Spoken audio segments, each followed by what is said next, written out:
What's up, guys? I'm BTC. With Hammond being added to the game, a character with a tremendous amount of health and mobility, it means that there's a good chance we're going to see a return to some variation of the dive meta.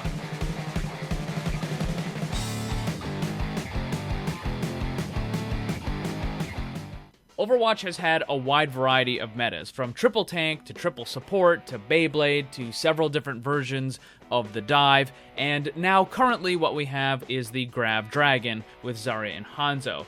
But I think with the addition of Hammond, we're going to see a new variety of the dive meta, which is probably going to be referred to as the Disrupt dive, or just Disrupt in general. The idea being that you have several characters that have knockaround or disruption effects, and I'm not talking about stuns, just disruption movement effects, so booping the enemy into a position where they don't want to be. Winston is really good at that, D.Va can do that, Wrecking Ball is going to be absolutely amazing at doing that. And of course there's a couple of other characters that can as well. Doomfist also excels at knocking people out of the position that they want to be in. So I think it's very likely that we're going to see a couple of different versions of this disruption dive start to pop up. The first and most obvious is going to be a triple tank dive. The most common version of dive that we had recently was D.Va, Winston, Tracer, Mercy, Zenyatta, and then the sixth was just usually some extra DPS. Like, there was a wide variety. Sometimes it was Junkrat, sometimes it was Genji, sometimes it was Soldier, but it was just kind of thrown out there. So I think this new disruption dive would basically replace that extra DPS with Hammond. So now you're going to have D.Va, Winston, and Hammond, all with very large health pools, diving into the enemy backline and being supported by a couple of different healers. So you might have a Mercy, you might end up having the Zenyatta still, but I think there's a possibility that you could see a lot more Ana popping up because she could basically just heal them from a distance, and if she's uncontested, if the entire enemy team is involved dealing with these triple tank setups that are diving into their backline, then they're not really going to have a lot of time to go after the Ana. Or maybe it's just a Zenyatta who happens to be really far away as well. But in that case, the healing would be a lot lower because, again, these are very high health pool characters, and Zenyatta's healing by itself probably isn't going to do enough. I don't really think Lucio would necessarily be needed because those characters are already really fast. They don't need Lucio to kind of boost them into the point. They're already there. So Tracer could do that. Also, you might end up having like a Doomfist instead. Take out the Tracer, put in the Doomfist, and that way you have even more disruption. So you have just the entire enemy lineup just being knocked around, up and down, thrown all over the place. They're not able to get an aim, they're not able to focus, they have no real control of their movement. It's just a tremendous amount of disruption, and that could just end up in a quick team wipe really, really fast.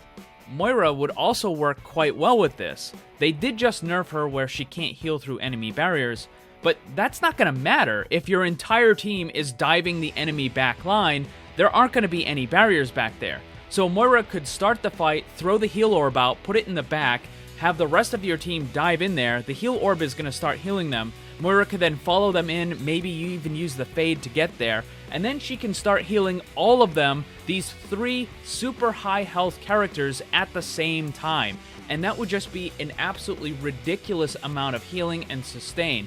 And then of course Moira herself also has a lot of survivability.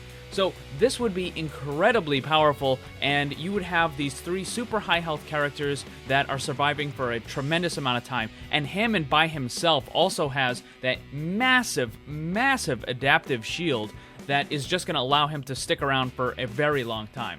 Another character that you could definitely work into the lineup is Sombra. Now, I know a lot of people are upset with the changes that they're putting on the PTR right now, and Blizzard may or may not end up pushing that to live.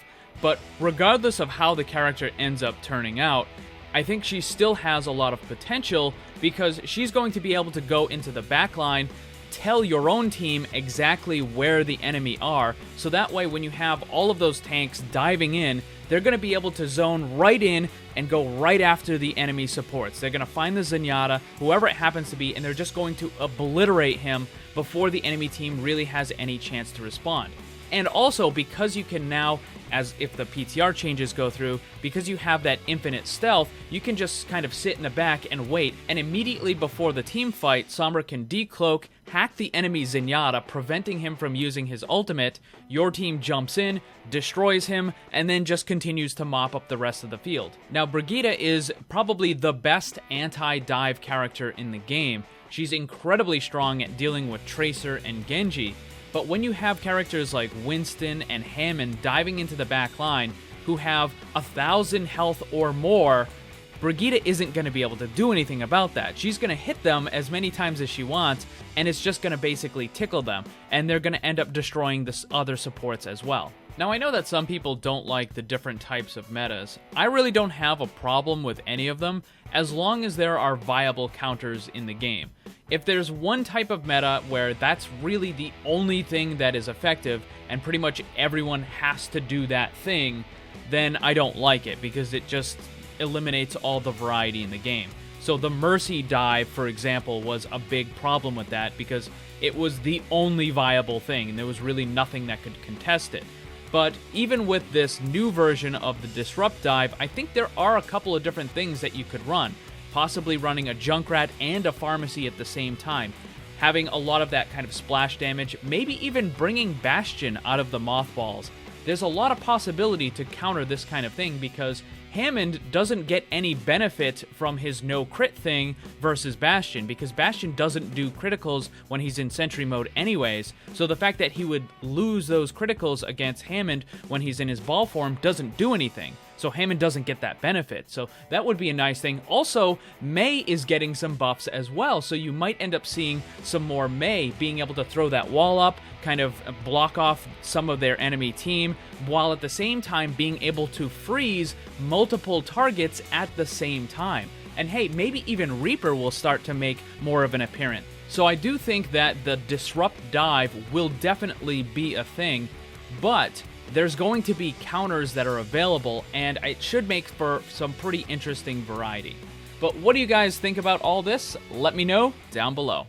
Thanks for watching. Make sure to check out my Discord server. Follow me on Twitch and Twitter. The links for that stuff are down below.